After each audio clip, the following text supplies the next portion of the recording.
mais nul ne fait rien. Ça s'appelle l'oclocratie. On ne prend pas forcément le temps de réfléchir. Ça fait 6 mois de plus et on passe de 1100 milliards à 1500. Ça fait quand même de l'argent, quoi. Oui, là où il faut être un peu modéré. Vous dites quelqu'un qui lit a moins de chances de se faire embrigader. Mais oui, puisque ça fait quand même réfléchir la lecture et ça permet de mieux comprendre le monde. Pourquoi vous reprenez aussi tard? Vous savez que la rentrée littéraire s'est passée déjà il y a plusieurs semaines déjà. Oh, ça commence mal cette interview, ça me crève le cœur ce que vous me dites. Je n'ai pas appliqué le 1 sur 2.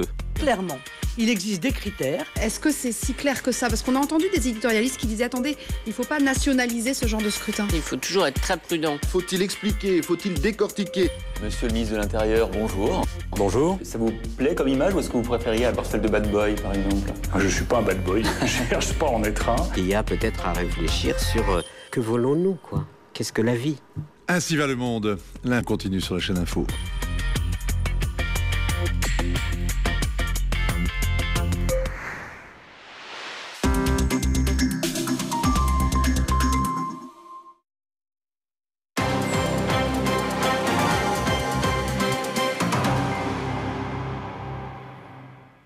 Il est 20h, bienvenue si vous nous rejoignez sur LCI. On commence donc par le 1er mai et ses traditionnels défilés placés sous le signe du non à la loi El Khomri à Paris. Mobilisation relativement faible cette année, moins de 20 000 selon la police, à peine 70 000 selon les syndicats. Mouvement marqué par quelques violences, à tel point que la marche a été stoppée en milieu d'après-midi. Marlène Seguin, vous êtes sur place, place de la Nation avec Hélène Bonnet. C'est le point d'arrivée du défilé.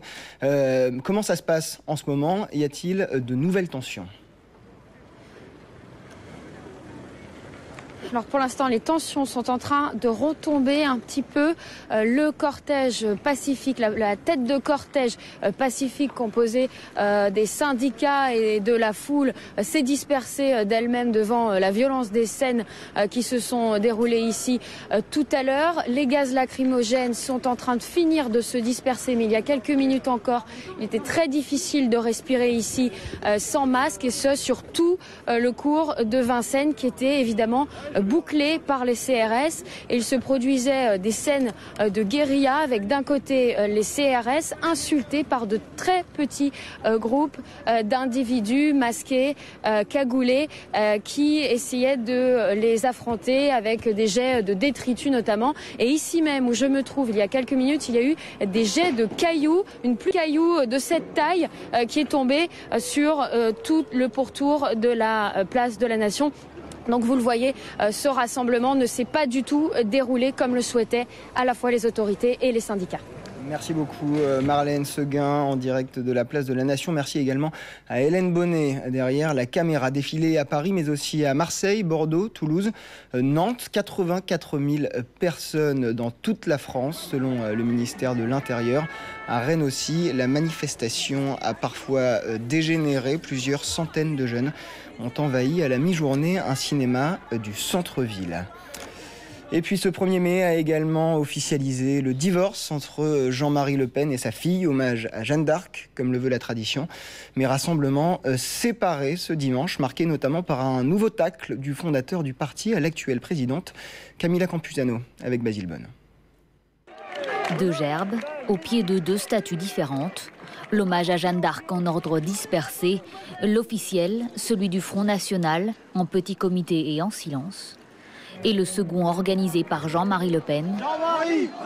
Ovationné par quelques centaines de personnes, il regrette le défilé traditionnel. Il s'inscrit dans une dérive politique qui a été initiée et symbolisée par mon exclusion du Front National. Une exclusion qui mènerait le parti à sa perte, selon son fondateur. Puisqu'aucun signe n'a été émis dans le sens de la conciliation. La présidente du Front National sera battue au 2e tour et peut-être même au 1er. L'erreur est humaine et peut être corrigée. Il est encore temps. La réconciliation, un scénario espéré par Bruno Gollnisch. Ce cadre du Front National a choisi de tendre la main à Jean-Marie Le Pen, sans pour autant tourner le dos à la présidente du FN. Mais il sera tout de même privé de banquet. Ce banquet, le 1er mai, nouvelle formule du parti. Et au menu, le projet de Marine Le Pen pour apaiser la France. La France apaisée, ce n'est pas un slogan. Ça n'est évidemment pas, comme font mine de le croire les bêtas, une description, mais bien une ambition. Demain, la France apaisée ne sera plus seulement une affiche, mais notre réalité de Français. Des Français venus en nombre, près de 2000 partisans se sont assis à la table du Front National. Dans le reste de l'actualité, la réforme de l'épreuve théorique du permis de conduire, l'examen du code se modernise dès ce lundi. Parmi les changements, la banque de questions qui s'agrandit et les candidats répondront désormais sur une tablette électronique. Olivier Rosenwag. J'ai le droit de dépasser le 2 roues. La réponse est oui, mais compte tenu du passage à niveau, est-il conseillé de le faire? Cette fois, la réponse est non. Ainsi se résume la philosophie des 1000 nouvelles questions qui seront posées aux candidats. Un code de la route toiletté qui privilégie la capacité d'adaptation au strict respect des règles. Fini le bachotage, désormais l'élève automobiliste est jugé sur son comportement routier. Resté inchangé depuis 20 ans, l'examen du code voit également apparaître des thématiques jusqu'ici délaissées. Pour réduire ma consommation, je retire le pied de l'accélérateur. Respect de l'environnement, premier secours ou encore technologie embarquée, cette nouvelle mouture se veut plus en accord avec son temps. Pour preuve, dès le 1er juin, des vidéos seront également intégrées au questionnaire. Et au-delà de l'examen en tant que tel, c'est toute son organisation qui va alors être bouleversée. Fini les boîtiers électroniques, place à des tablettes individuelles avec des questions différentes pour chacun. Vous ne copiez pas l'un sur l'autre parce que je vous aurai à l'œil. Plus question de tricher, quand bien même les inspecteurs vont progressivement laisser place à des opérateurs privés. À l'image de la Poste, il reviendra à des entreprises agréées d'encadrer l'examen. Objectif, réduire les délais d'attente des 1 400 000 Français qui passent le code chaque année. L'actualité à l'étranger, c'est d'abord cette série d'attentats à la voiture piégée en Turquie. C'est un commissariat de Gaziantep qui a été visé, là où se trouvent des milliers de migrants à la frontière avec la Syrie. 2 policiers ont été tués, 23 autres personnes blessées. Pas de revendication pour le moment, mais les autorités soupçonnent les djihadistes de Daesh. Et en Irak, un double attentat a fait au moins 33 morts et 50 blessés dans une ville du sud. C'est la communauté chiite qui était visée. Daesh a revendiqué l'attaque. La première voiture a explosé à la mi-journée près d'une station de bus en plein centre-ville. 5 minutes plus tard, une deuxième explosée à quelques centaines de mètres. Hier, un autre attentat visant les chiites faisait 23 morts près de Bagdad. Et puis toujours à l'étranger, plus d'1 mois après les attaques meurtrières qui ont touché Bruxelles, le hall de départ de l'aéroport de Zaventem a rouvert partiellement ce dimanche. Cet après-midi, les passagers de 3 vols ont pu enregistrer dans ce hall dévasté par une double explosion le 22 mars dernier.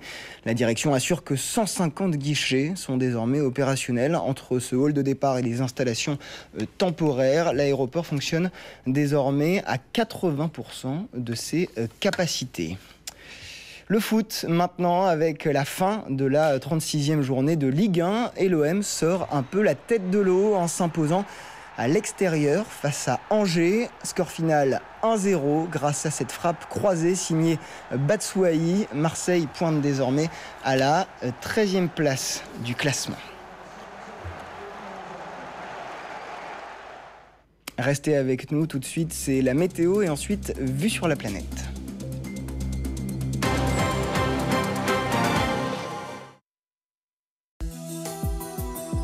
Envie de vacances? Regardez la météo avec l'île Maurice.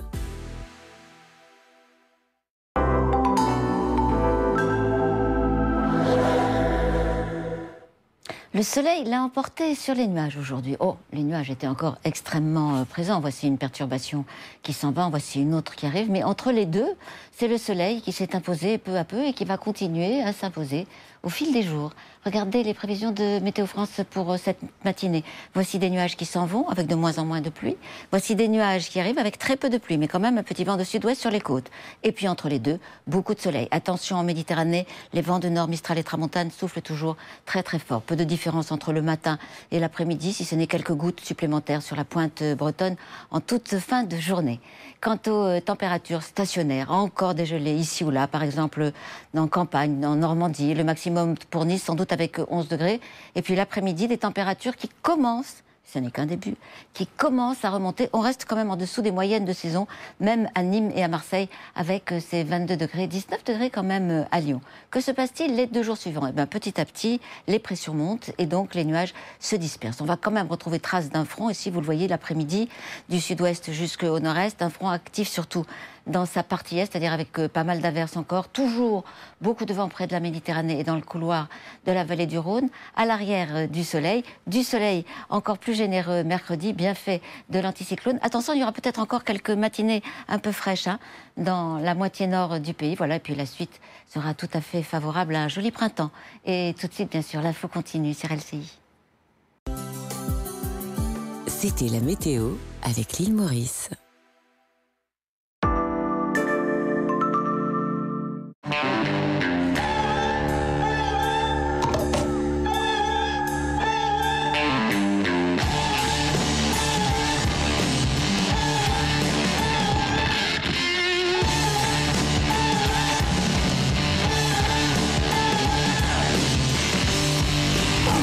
Libérez la bête.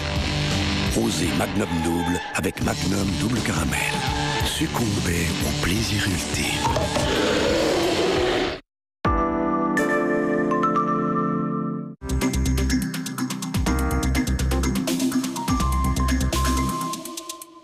Et c'est un conteur que je reçois aujourd'hui dans Vue sur la planète. Martin Esposito, réalisateur, documentariste. Vous signez donc le potager de mon grand-père, le potager de votre grand-père. Donc, bonjour, merci d'avoir accepté mon invitation. Alors pourquoi un conte? Parce que finalement, c'est l'histoire de la résurrection d'un homme, veuf depuis peu, qui va renaître grâce à son potager. Un film qui sort 4 ans environ après Super Trash, votre premier documentaire sur la décharge de Villeneuve-Loubet et les dérives de notre société de consommation qui mène vers une pollution extrême de notre environnement. On va voir ça en détail dans un instant, Martin. Mais d'abord, vous êtes né à Grasse, dans les Alpes-Maritimes, en 1977. En 92, vous quittez la France, direction Hawaï. Vous menez une première carrière de sportif de haut niveau dans le windsurf. Alors, qu'est-ce qui vous a ensuite conduit à la réalisation de documentaires? Ma mère et la photo. C'était, à vrai dire, quand j'étais à Hawaï, je ne savais même pas que c'était le fief de Monsanto. Il y a quelque chose qui était hors du temps. C'est vrai que j'ai vécu le rêve d'un adolescent et puis c'est un retour de la mer vers la terre. Il y a quelque chose qui était un appel. Puis je ne me voyais pas loin de ma famille, finalement. C'était important de retourner. Parce que votre maman est productrice, c'est ça? Oui. Oui, c'est elle qui m'a aidé pour le film et qui m'accompagne justement à travers la sortie. C'est une équipe familiale. Ouais. Alors, on va en parler de la famille. Le potager de mon grand-père est sorti le 20 avril en salle. On regarde d'abord la bande-annonce.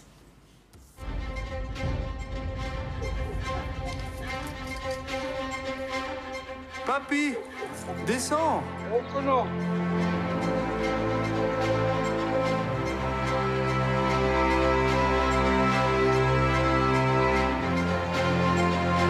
Maintenant, ça fait 2 ans que je n'en ai pas planté depuis la mort de ta grand-mère, mais je vais recommencer là. Là, je vais rattraper le potager.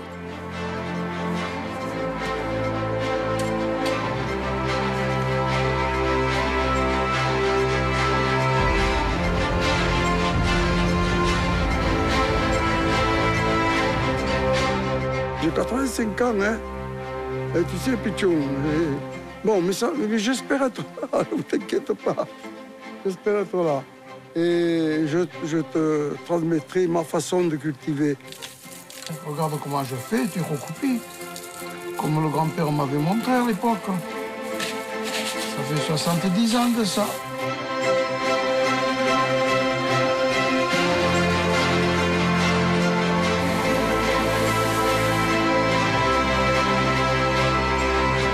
J'adore le look de mon grand-père. Alors là, il a un look qui déchire.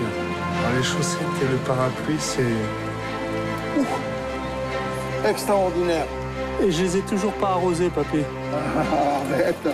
Je te l'ai pas dit, mais je te les ai arrosés. Arrête un peu. Tu me les as arrosés? Ah, ben bien entendu. Première petite tomate.